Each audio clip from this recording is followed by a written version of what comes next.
Moïse, le fils de l'homme, l'homme 3 fois saint, l'homme qui ne pratique pas le péché et qui ne peut même pas pécher, le Machia du Seigneur, le juif de la tribu de Juda.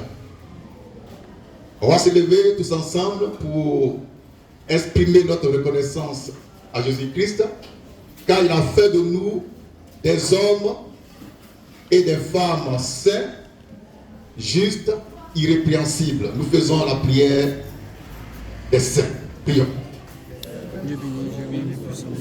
Nous bénissons ton nom, car tu es infiniment saint. Nous te bénissons parce que tu as engendré ici en Côte d'Ivoire, par la manne fraîche, un peuple 3 fois saint, un peuple en qui il n'y a ni péché ni iniquité, un peuple juste.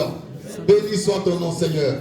Merci pour ta grâce et pour ta miséricorde, au nom tout puissant et tout suffisant de Jésus-Christ, notre Seigneur et Sauveur bien-aimé. Merci, que Dieu soit béni. Asseyez-vous par la grâce de Dieu. Papas et mamans, nous allons entrer dans un mystère du royaume des cieux, le mystère de Dieu qui est à la fois ténèbres et lumière, le Dieu qui est à la fois lumière et ténèbres, un mystère que Dieu nous a révélé de façon spéciale par la manne fraîche et par la manne fraîche. Ce mystère, c'est pour notre perfection, sanctification et édification. Que le nom du Seigneur Jésus-Christ soit à jamais béni. Sur toute la terre, ce matin, c'est ici seulement que se trouve la parole du Seigneur. Ici seulement. Et nous sommes la seule église qui est dans la véritable vérité de Dieu. On va encore prêcher la parole de façon extraordinaire afin de manifester les ténèbres qui sont en Dieu et sa lumière. On nous a toujours prêché un Dieu qui est sans ténèbres, un Dieu qui est lumière uniquement. Mais le Dieu que nous prêchons à la manne fraîche, qui est le vrai Dieu, le seul vrai Dieu, le créateur des cieux de la terre, ce Dieu-là, il est à la fois ténèbres et lumière. En lui, il y a et les ténèbres et la lumière. C'est ce qu'on va voir à travers les Écritures. Nous lisons pour cela Exode 14, 19 à 20. Le thème c'est Dieu est lumière et ténèbres.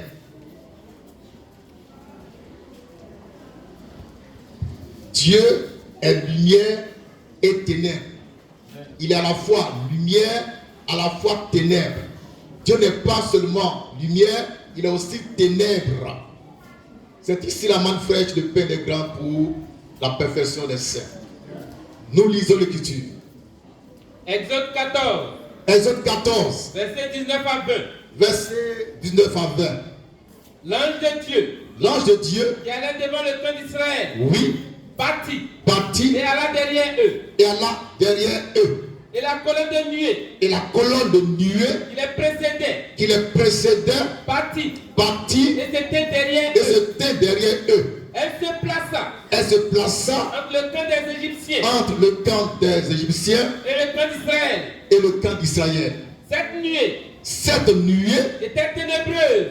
Était ténébreuse. D'un côté. Et de l'autre. Elle éclairait la nuit. La nuée dont il est question, c'est une théophanie de Dieu. On écrit théophanie. La théophanie, c'est la manifestation visible du Dieu invisible. De ce matin, je suis théophanie. Amen. Parce que le Dieu que tu ne vois pas, tu peux le voir en moi si tu es aussi de Dieu. La nuée dont il est question dans Exode 14, 19 à 20, est une théophanie. Ça veut dire qu'elle manifeste la présence de Dieu, la gloire de Dieu, sa parole, sa vie. Amen. appelle ça théophanie. Maintenant, cette nuée a un mystère. D'un côté, elle est ténébreuse. On écrit ténébreuse. La nuée dont on parle, c'est Dieu lui-même. Qui a un côté ténébreux, un côté lumineux. On reprend la lecture, Exode 14, verset 20, je crois. Verset 20. Oui. La nuée se plaça entre le camp des Égyptiens et le camp d'Israël. Oui. Cette nuée était ténébreuse d'un côté et de l'autre. Elle éclairait la nuit. Ça veut dire qu'elle était lumineuse. Donc la nuée était à la fois ténébreuse et lumineuse. Amen. Or cette nuée-là, c'est Dieu lui-même. C'est pourquoi nous disons par la manne fraîche, avec insistance, que le grand Dieu est à la fois ténèbres et lumière. Et ça, c'est inattaquable. C'est incontestable. On va monter, on va descendre. Dieu est ténébreux. En même temps, il est lumineux. Amen. Dieu n'est pas seulement lumière. Si Dieu était seulement lumière, ce n'est plus Dieu. Amen. Donc la colonne de feu dont on parle, la colonne de nuée est ténébreuse d'un côté, de l'autre, elle est lumineuse. Donc on a écrit ténébreuse, et puis on met là, lumineuse. Cette nuée, je tiens à le repréciser, c'est Dieu lui-même. Dieu était dans cette nuée-là. Dieu vivait dans cette nuée-là. Dieu se déplaçait dans cette nuée-là. Il s'est placé dans la nuée entre le camp de l'ennemi et les enfants d'Israël. Le grand Dieu était dans une nuée ténébreuse, à la fois lumineuse. Dieu est ténèbres, Dieu est lumière. Si on t'a prêché un Dieu qui est lumière seulement, c'est un diable. Et celui qui prêche ça, c'est un diable aussi. Car les vrais ouins prêchent Dieu qui est à la fois ténébreux et lumineux. Ténèbres et lumière. C'est ça qui fait qu'il est Dieu. C'est ça qui fait que nous l'aimons. Papa, des moments. Est-ce qu'on peut relire ça? Exode 14, le verset 20. Lecture. Exode 14, verset 20. Oui. Elle se plaça entre le camp des Égyptiens et le camp d'Israël. Cette nuée était ténébreuse d'un côté et de l'autre. Elle éclairait la nuit. Ça veut dire que de l'autre côté, elle était lumineuse. Donc la colonne de nuée était à la fois ténébreuse et lumineuse. Or, cette nuée, c'était Dieu lui-même. Par conséquent, Dieu est à la fois ténébreux et lumineux. À la fois ténèbres et lumière. C'est un scandale pour le christianisme, mais qui est du diable. Amen. Dieu, je répète encore, j'insiste, je persiste et je signe. Dieu est à la fois ténèbres et lumière. D'après Exode 14, verset 20. Amen. Si tu ne crois pas en ça, tu es maudit. Amen. Tu ne connais pas Dieu, tu ne connais pas. Dieu est ténèbres et lumière. En lui, Dieu, il y a les ténèbres, la lumière. Mais ces ténèbres-là sont des ténèbres divines, extraordinaires, qui n'ont rien à voir avec les ténèbres du diable. Car il y a deux sortes de ténèbres. Les ténèbres de Dieu et les ténèbres de Satan. Que le nom du Seigneur Jésus-Christ soit béni ce matin. C'est lui qui nous fait la grâce d'écouter sa précieuse et merveilleuse parole de vie, la manne fraîche. Cette parole-là, elle est prêchée ici, dans son royaume. Amen. Alléluia. Maintenant, lisons 1 Roi 8, 11 à 12. Quelqu'un prépare Luc chapitre 1, verset 34 à 35. Le thème de ce matin est le suivant. Dieu est ténèbres et lumière. Dieu est lumière et ténèbres. C'est ici la manne fraîche. Le pain des grains pour la perfection des saints. Ce que je dis, ça ne s'adresse pas aux pécheurs, ni aux chrétiens, mais aux fils du royaume, aux fils de la résurrection. Ça veut dire que Dieu donne la révélation ce matin. Ce n'est pas pour les autres. Ce n'est pas pour les cochons. Ce n'est pas pour les chiens. Ce n'est pas pour les moineaux. Ce n'est pas pour les diables. C'est pour les saints, les 3 fois saints. Que Dieu soit béni. Est-ce qu'on peut lire? Lecture. 11 à 8, 11 à 12. Les sacrificateurs ne peuvent pas rester dans le temple pour le service à cause de la nuée. On est qu'une nuée. Je vais donner le contexte du texte. En ce temps-là, Salomon avait bâti le temple de Dieu. C'était le jour de la dédicace.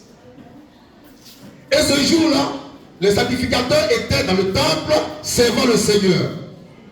Et puis la nuée est rentrée dans le temple.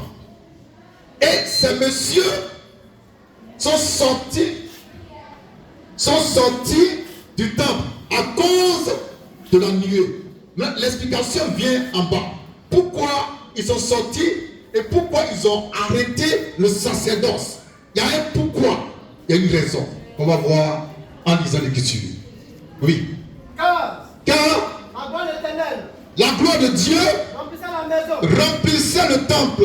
Dans la nuée dont il est question, c'était la gloire de Dieu. Amen. Cette gloire-là, quand elle est descendue, les sacrificateurs ont été obligés de quitter le temple. Mais pourquoi ils sont sortis du temple? Pourquoi ils sont sortis du temple et qui exerçaient le ministère? La gloire des saints, ils sortent. Il y a un problème. Amen. Il y a un mystère. Amen. Alléluia. Amen. Oh, la parole. Amen. La parole. Amen. Quand tu reprends ça. Les sacrificateurs. Oui. Ne peuvent pas y rester. Oui. Pour faire le service. Oui. À cause de la nuée. À cause de la nuée. Car la gloire de Dieu remplissait le tabernacle, le temple de Dieu. Amen. Où exerçaient les sacrificateurs. Lecture. Alors. Salomon dit. Alors. Alléluia. Alors. Salomon dit. Dieu veut habiter dans l'obscurité. Salomon était témoin oculaire. Il était là, il voyait comment les choses se passaient. Il a vu entrer dans le temple les sacrificateurs. Il les voit sortir de là. Et puis il voit que le temple était rempli d'obscurité. C'est ça qui empêchait les sacrificateurs de faire le service. Amen. Il faisait noir. Et ils sont sortis du temple. Et Salomon a vu ça. Il dit, mais tiens, Dieu vient habiter dans l'obscurité. Parce que le temple de Dieu était rempli d'obscurité. Or, cette obscurité s'appelle la nuée ou la gloire de Dieu. La gloire de Dieu ténébreuse. Alléluia. Amen. Amen. Notre Dieu veut habiter dans les ténèbres parce qu'il est ténèbres. Il va habiter dans l'obscurité parce qu'il est obscurité. Et à la fois lumière. C'est ce mystère-là qu'il faut saisir pour ta perfection en Christ. Il ne faut pas prêcher un Dieu qui est toujours lumière. Ça, c'est un diable.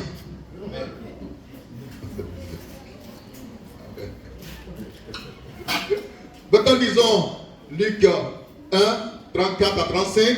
Et puis, on va prendre aussi Acte 15. Non, pas 15. Acte 5, verset 15. On va vérifier. Pour entrer dans le mystère de l'ombre de Dieu. Dieu agit dans l'ombre. On a fait croire que c'est Satan, c'est les sorciers qui opèrent dans les ténèbres. Non! Dieu est le premier opérateur dans les ténèbres. C'est Dieu qui se sent à l'aise dans les ténèbres. Parce qu'il est ténèbres, il est lumière à la fois. La plus parole.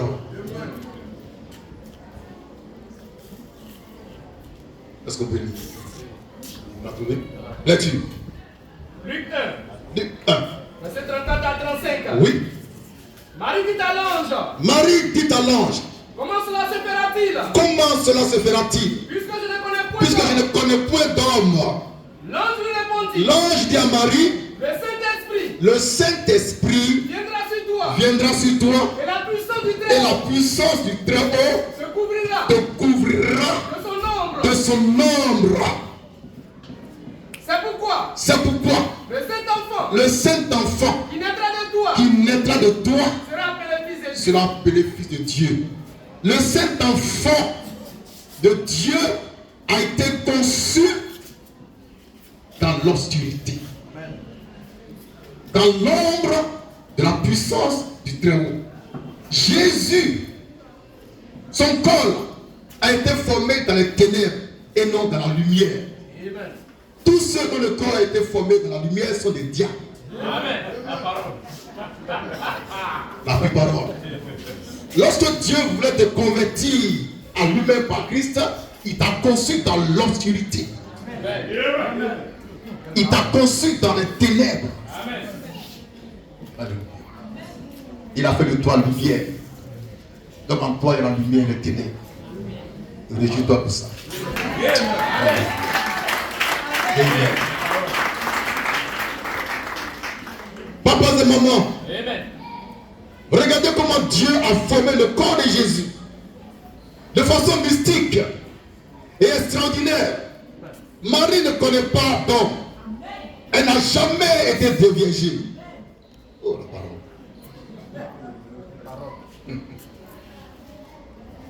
Elle avait pour fiancé Joseph, mais qui n'avait pas encore touché Marie.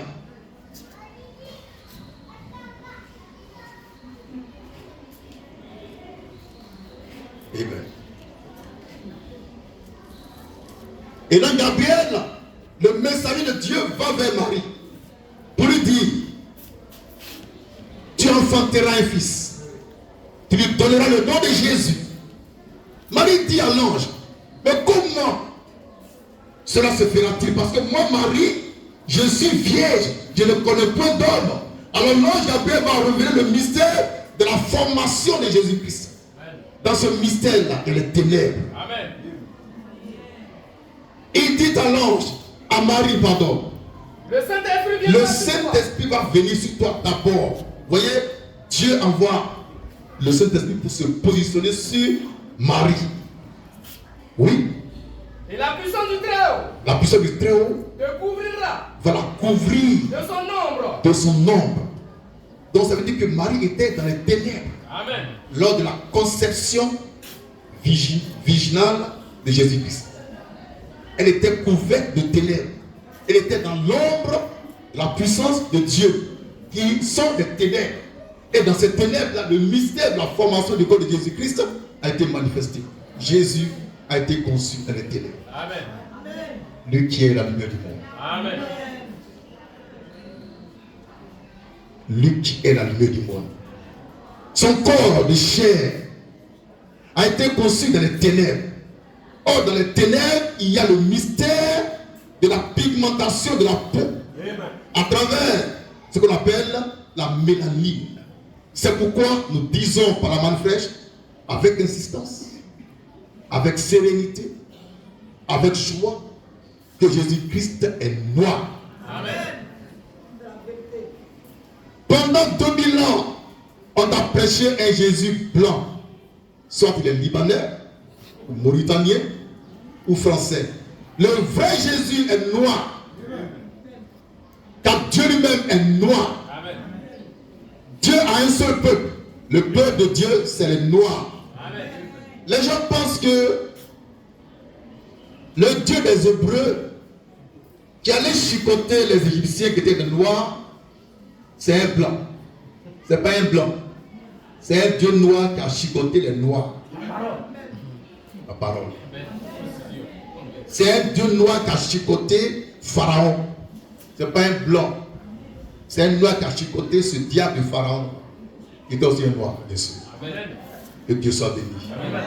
Maintenant, on va lire Actes 5, 15, si le verset est bon.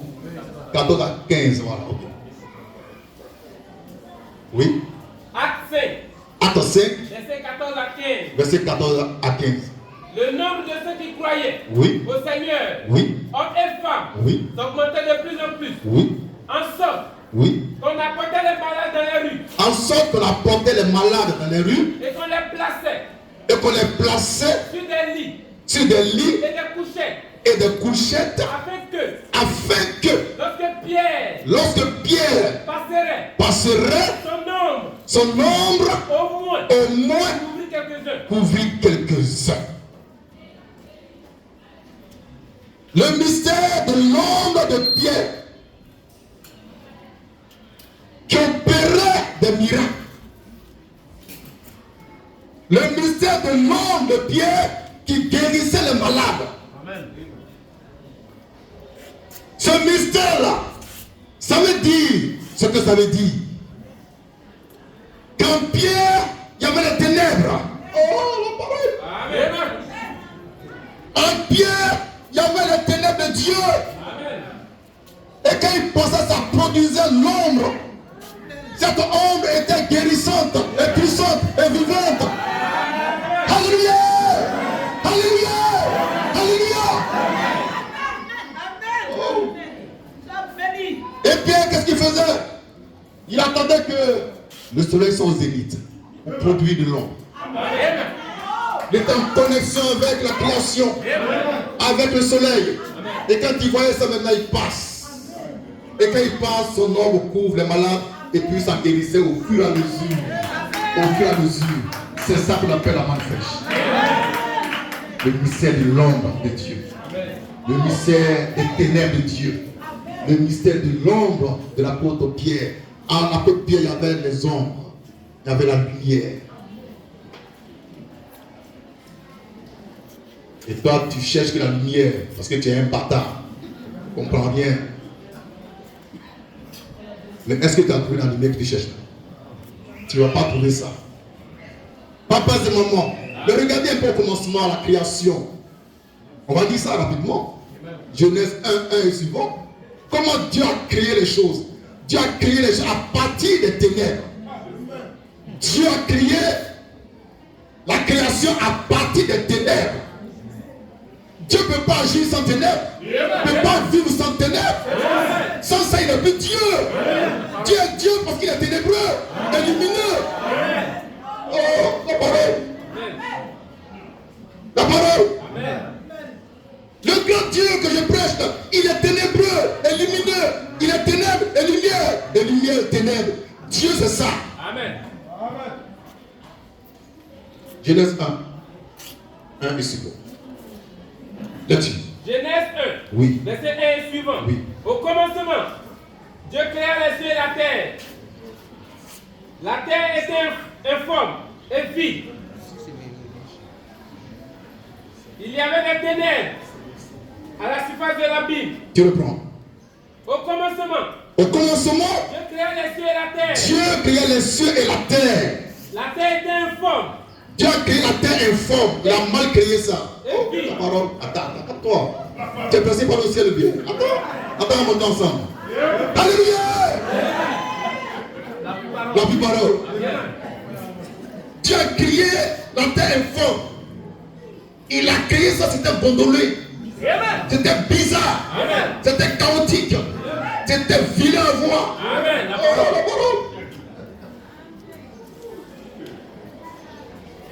Là-dessus. La terre était informe et vide. Oui. Il y avait des ténèbres. Il y avait les ténèbres. À la surface de l'abîme. À la surface de l'abîme. Sur la terre, il y avait les ténèbres. Il y a les cieux. Et puis il y a les ténèbres. Et puis il y a la terre. Tout était noir. Obscur, ténébreux.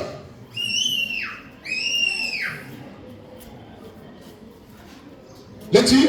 Et l'Esprit de Dieu. Et l'Esprit de Dieu se mouvait au-dessus des eaux. Donc au-dessus des ténèbres. Amen. Dieu se met au-dessus des ténèbres parce qu'il est ténèbres. Dieu habite dans les ténèbres. Et quand il sort de là, il est lumière. Amen. Et créé par la lumière. Amen. Alléluia. L'Esprit de Dieu se mouvait comme ça. Se mouvait. Il bougeait. Il couvait le coin. Parce qu'il va faire un miracle. Dieu se prépare à faire un miracle. Il se meut. En lui, il y a la dynamique. Ça bouge. C'est comme un moteur qu'on a mis en marche. Avant que la fusée le décolle, on met ça en marche, on change ça à blanc. Ça bouge, ça bouge. Dieu est en mouvement. Amen. Il va parler. Mais d'abord, il faut qu'il y ait des ténèbres. Amen. Dieu n'agit pas sans ténèbres. Amen. Là-dessus. Dieu dit. Alors Dieu dit. Que la lumière soit. Que la lumière soit. Et la lumière fut. Et la lumière fut. La lumière qui a été, était où? Dans la ténèbre. Caché dans la ténèbre. Alors Dieu parle et puis il y a une séparation entre les ténèbres et la lumière qui était dans les ténèbres. Dieu est ténèbre, Dieu est aussi lumière. Amen. Si tu crois en ça, tu es déjà au ciel. Et Dieu dit que la lumière soit. Que la lumière soit. Et la lumière fut. Et la lumière fut. Voilà comment Dieu a tout créé. Vous voyez, quand il a créé le ciel et la terre, entre les cieux et la terre, il y avait un vide. Maintenant, ce vide-là était rempli d'obscurité. D'obscurité. Tout était noir. Mais Dieu était dedans. Il a caché la lumière dans l'obscurité. Pour la faire jaillir de l'obscurité. C'est comme ça qu'il agit. D'abord le ténèbre, puis la lumière.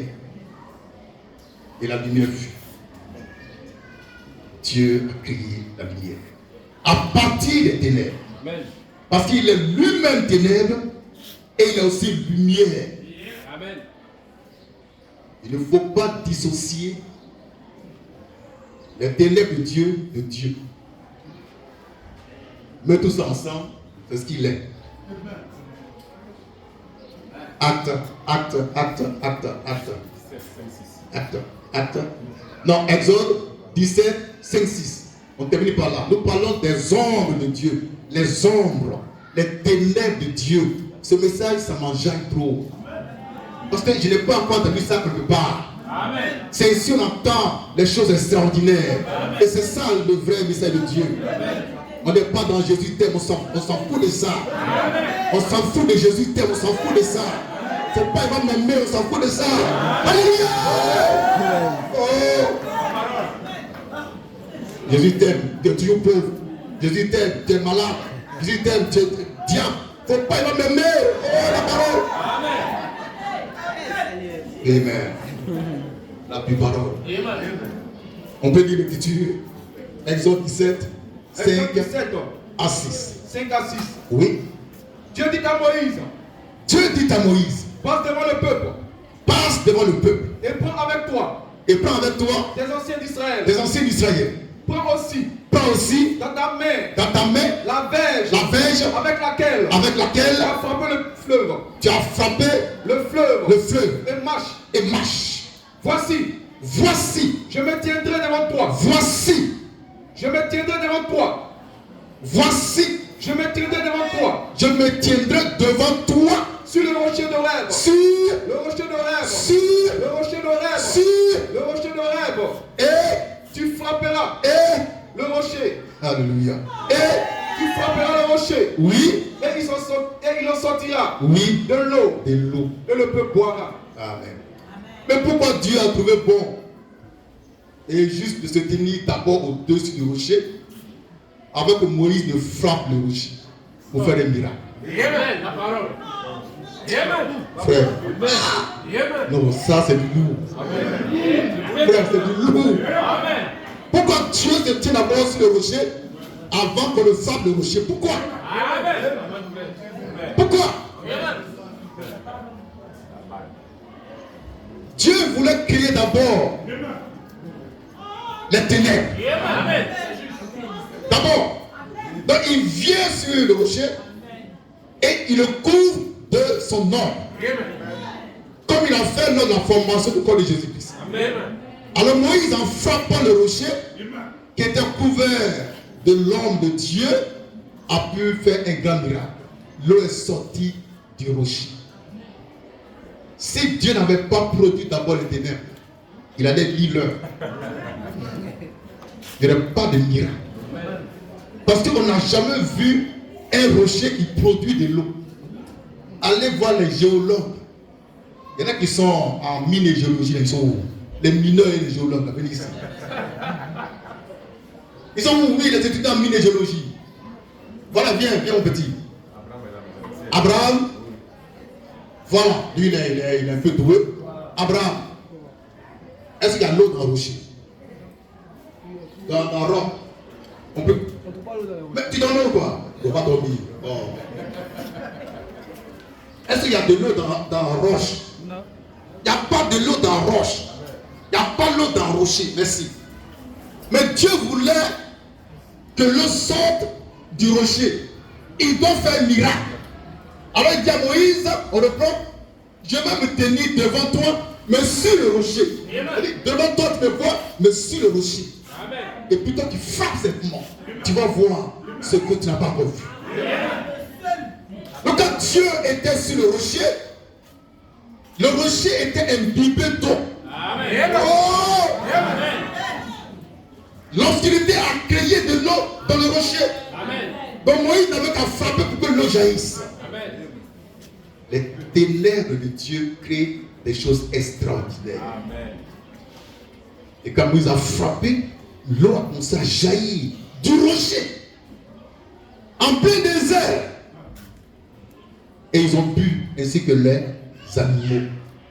L'eau qui est sortie du rocher, c'est pas sain, c'est mystique. Amen.